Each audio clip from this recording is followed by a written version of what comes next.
ಬೆಂಗಳೂರು ಸಿಗ್ನಲ್ಗಳಲ್ಲಿ ಈ ಜೋಗತಿ ಎಂಬರ ಕಾಟ ಹೆಚ್ಚಾಗ್ತಾ ಇದೆ. ದೇವರ ಹೆಸರಲ್ಲಿ ಹಣ ಪಡೆಯೋ ಇವರು ಈಗ ವಸೂಲಿಗೆ ಇಳಿದಿದ್ದಾರೆ. ಕೊಟ್ಟಷ್ಟು ಪಡೆಯದೆ ಹೆಚ್ಚಿನ ಹಣಕ್ಕಾಗಿ ಡಿಮ್ಯಾಂಡ್ ಮಾಡ್ತಿರೋ ಎಕ್ಸ್ಕ್ಲೂಸಿವ್ ದೃಶ್ಯ ನ್ಯೂಸ್ ಫಸ್ಟ್ ಕ್ಯಾಮೆರಾದಲ್ಲಿ ಸೆರೆಯಾಗಿದೆ.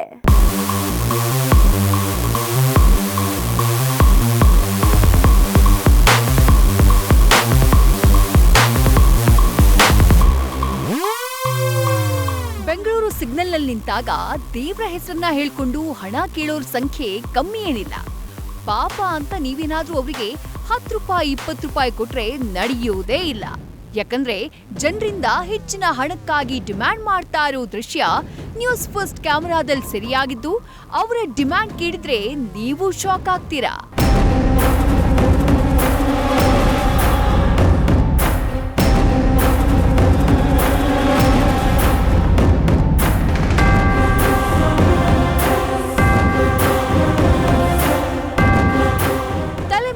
ಅಮ್ಮನವರ ಫೋಟೋ, ಕಂಕುಳಲ್ಲೊಂದು ಜೋಳಿಗೆ, ಹೆಗಲ ಮೇಲೊಂದು ಚಾಟೆ. ಬೆಂಗಳೂರು ಜನ ಇವರನ್ನ ಸಿಗ್ನಲ್ಗಳಲ್ಲಿ, ಫುಡ್ ಸ್ಟ್ರೀಟ್ಗಳಲ್ಲಿ, ಜಾಮ್ ಇರೋ ರೋಡ್ಗಳಲ್ಲಿ ಆಲ್ಮೋಸ್ಟ್ ನೋಡಿರ್ತೀರಾ. ನೋಡೋಕೆ ಸದೃಢರಾಗಿದ್ರು ದುಡಿ ತಿನ್ನೋಕಾಗದೆ ದೇವರ ಹೆಸರಿನಲ್ಲಿ ವಸೂಲಿಗಿಳಿದಿದ್ದಾರೆ. ಹಣಕ್ಕಾಗಿ ಜೋಗ್ತಿಯಮ್ಮರ ಡಿಮ್ಯಾಂಡ್, ದೇವರ ಹೆಸರಲ್ಲಿ ನಡೆಯುತ್ತಿದೆ ವಸೂಲಿ. ನಮ್ ಜನಕ್ಕೆ ದೇವರ ಹೆಸರು ಕೇಳಿದ್ರೆ ಸಾಕು, ಥಟ್ ಅಂತ ಜೇಬಲ್ಲಿದ್ದಂತಹ ಹಣ ಎತ್ಕೊಟ್ಬಿಡ್ತಾರೆ. ಅದಕ್ಕೆ ಇವರು ದೇವರ ಹೆಸರು ಹೇಳ್ಕೊಂಡು ವಸೂಲಿಗಿಳಿದಿದ್ದಾರೆ. ರೋಡ್ನಲ್ಲಿ ಹೋಗೋ ಬರೋ ಜನರ ಹತ್ರ ಹಣಕ್ಕಾಗಿ ಡಿಮ್ಯಾಂಡ್ ಮಾಡಿದ್ದಾರೆ. ಜನರೇನು ಹೋಗ್ಲಿ ಅಂತ 10 ರೂಪಾಯಿ 20 ರೂಪಾಯಿ ಕೊಟ್ರೆ ಇವ್ರು ಮಾತ್ರ 100-200 ಡಿಮ್ಯಾಂಡ್ ಮಾಡ್ತಾ ಇರೋದು ನ್ಯೂಸ್ ಫಸ್ಟ್ ಕ್ಯಾಮೆರಾದಲ್ಲಿ ಸೆರೆಯಾಗಿದೆ.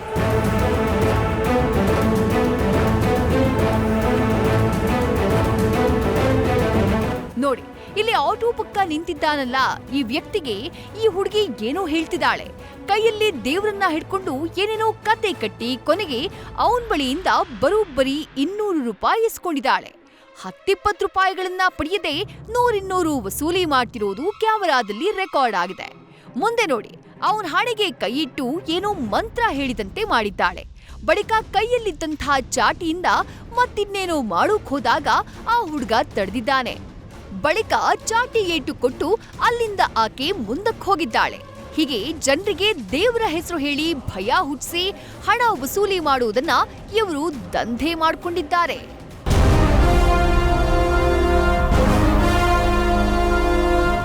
ನೀವ್ಯಾಕೆ ಹೀಗೆ ಬೀದಿಯಲ್ಲಿ ಹಣ ಕೇಳೋದು ಅಂದ್ರೆ, ಇವರು ಹರಕೆಯ ಕತೆ ಕಟ್ಟಿ ಯಾಮಾರಿಸೋ ಪ್ರಯತ್ನ ಮಾಡ್ತಿದ್ದಾರೆ. ಏನ್ ಕೆಲಸ ಮಾಡೋದು? ಅರಿಕೆ ಮಾಡ್ಕೊಂಡಿವಿ 8 ವರ್ಷ. 8 ವರ್ಷ ಅರಿಕೆ ಮಾಡ್ಕೊಂಡಿದ್ದೀರಾ? 8 ವರ್ಷ ಇಲ್ಲ ಅವರು 8 ವರ್ಷ ಮಾಡ್ಕೊಂಡಿದ್ಯಾ? ನಮ್ಮ ಅಮ್ಮನಿಗೆ ಆರಾಮಿಲ್ಲ, ಅದಕ್ಕೆ 8 ವರ್ಷ ನಮ್ಮಮ್ಮ, ನಮ್ಮ ತಂಗಿ, ನಮ್ಮಪ್ಪ ಹೋಗಿ ಏನಕ್ಕೆ ಮಾಡ್ಕೊಳ್ಳೋದು ಇದನ್ನ? ಏನಕ್ಕೆ ಮಾಡ್ಕೊಳ್ಳೋದು ಇದನ್ನ? ದೇವ್ರದ್ದು ಇದಕ್ಕೆ ಏನಕ್ಕೆ ಕೆಲಸ. ಮುತ್ತಾತ ನಿಂದಲ್ಲಿ ಇದೆ ಮಾಡಬೇಕು. ಅಲ್ಲ, ಏನು ಇದ್ರ ಅರ್ಥ? ಅರ್ಥ ಏನು? ಅರ್ಥ ಈ ಅರ್ಕೆ ಏನಕ್ಕೆ ಹೊತ್ಕೊಂಡಿರೋದು? ಏನಕ್ಕೆ ಹೊತ್ಕೊಂಡಿದ್ಯಾ? ಮುತ್ತಾತ ಕಾಲ ಅದಾರಲ್ಲ, ಅವರು ಏನೋ ಮಾಡ್ಕೊಂಡಿದ್ರಂತ. ಅಲ್ಲಪ್ಪ, ಸರಿ, ಇದ್ರ ಅರ್ಕೆ ಏನು ಹೊತ್ಕೊಂಡ್ರಿ? ಹೊತ್ಕೊಂಡ್ರೆ ನಾವಲ್ಲ, ನಮ್ಮಮ್ಮರು.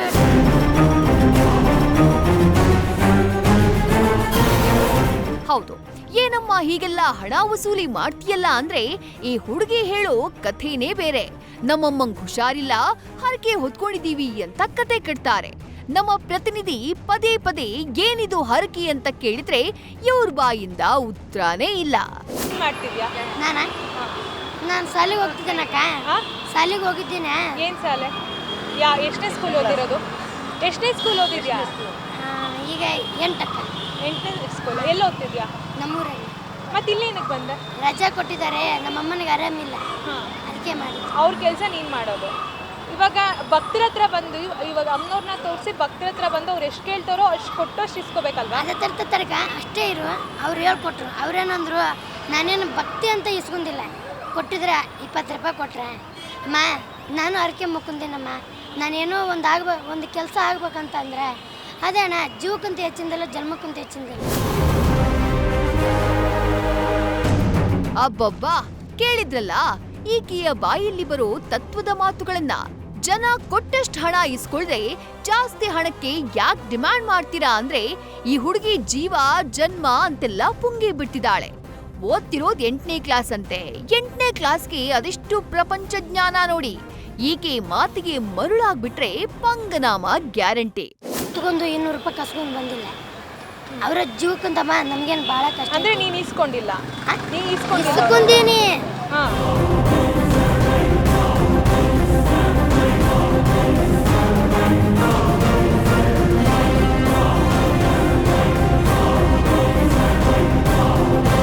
ಇನ್ನು 8ನೇ ತರಗತಿ ಓದ್ತಾ ಇರೋ ಹುಡುಗಿ ಆದ್ರೆ ತಲೆ ಮೇಲೆ ಹೊಡೆದಂಗೆ ಸುಳ್ಳು ಹೇಳ್ತಿದ್ದಾಳೆ.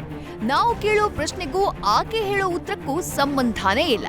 ಹಣ ಯಾಕೆ ಡಿಮ್ಯಾಂಡ್ ಮಾಡ್ತೀರಿ ಅಂತ ಪ್ರಶ್ನೆ ಮಾಡ್ತಾ ಇದ್ದಂತೆ ಇನ್ನೊಬ್ಬ ಜೋಗ್ತಿಯಮ್ಮ ಬಂದು ಇವರಿಬ್ಬರನ್ನ ಅಲ್ಲಿಂದ ಕರ್ಕೊಂಡು ಎಸ್ಕೇಪ್ ಆಗಿದ್ದಾಳೆ. ಬಸ್ ಸ್ಟ್ಯಾಂಡ್ಗಳಲ್ಲಿ ಮತ್ತು ಮೆಜೆಸ್ಟಿಕ್ ಏರಿಯಾಗಳಲ್ಲಿ ಮತ್ತು ಎಲ್ಲಿ ಜನಸಂದಣಿ ಇದೆ ಅಲ್ಲೆಲ್ಲ ಜೋಗ್ತಿ ಅಂತೇಳಿ ಭಿಕ್ಷೆ ಬೇಡಲಿಕ್ಕೆ ಚಿಕ್ಕ ಚಿಕ್ಕ ಮಕ್ಕಳನ್ನು ಬಳಸ್ತಾ ಇದ್ದಾರೆ. ಜೊತೆಗೆ ಅವ್ರು ದುಡ್ಡು ಕೊಡದೇ ಇದ್ದರೆ ಯಾರಿಗೆ ದುಡ್ಡು ಕೇಳ್ತಾರೆ ಅವ್ರು ಕೊಡದೇ ಇದ್ದರೆ ಚಾಟಿ ತೊಗೊಂಡು ಬೀಸ್ತಾರೆ. ದೌರ್ಜನ್ಯಲಿಂದ 10 ರೂಪಾಯಿ 20 ರೂಪಾಯಿ 100 ರೂಪಾಯಿ 50 ರೂಪಾಯಿ ಹಿಂಗೆಲ್ಲ ಡಿಮ್ಯಾಂಡ್ ಮಾಡ್ತಾ ಇದ್ದಾರೆ. ಇದು ಕಡಿವಾಣ ಹಾಕಬೇಕು. ಪೊಲೀಸ್ ಇಲಾಖೆ ಎಚ್ಚೆತ್ಕೋಬೇಕು. ಸಾರ್ವಜನಿಕರಿಗೆ ತೊಂದರೆ ಆಗಬಾರ್ದು. ಇದ್ರ ಬಗ್ಗೆ ನಾವು ಕರ್ನಾಟಕ ರಾಜ್ಯ ರೈತ ಸಂಘ ಹಾಗೂ ರೈತ ಯುವ ಸೇನೆಯಿಂದ ಮತ್ತು ಒಂದು ಹೈಕೋರ್ಟ್ ವಕೀಲಾಗಿ ನಾನು ಇದು ಖಂಡಿಸ್ತಾ ಇದ್ದೀನಿ.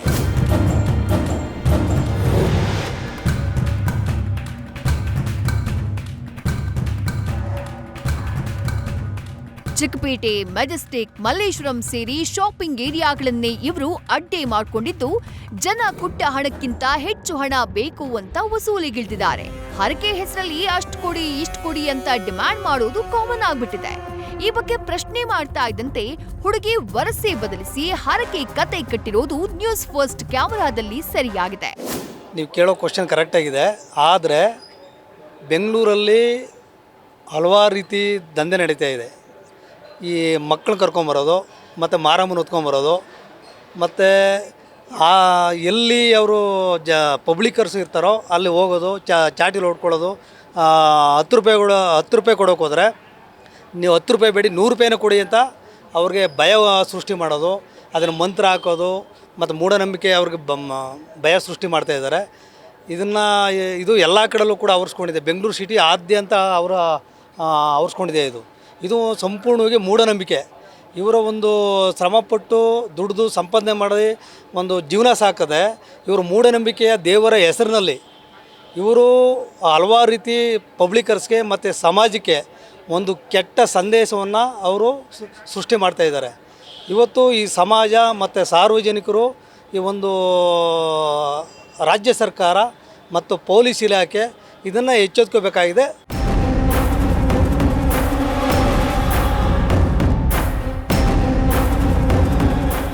ಒಟ್ನಲ್ಲಿ ಜನರ ಭಕ್ತಿಯನ್ನೇ ಬಂಡವಾಳ ಮಾಡಿಕೊಂಡಿರೋ ಇವರು ದೇವರ ಹೆಸರಲ್ಲಿ ದಂಧೆಗೆ ಇಳಿದಿರುವುದಂತೂ ಸುಳ್ಳಲ್ಲ.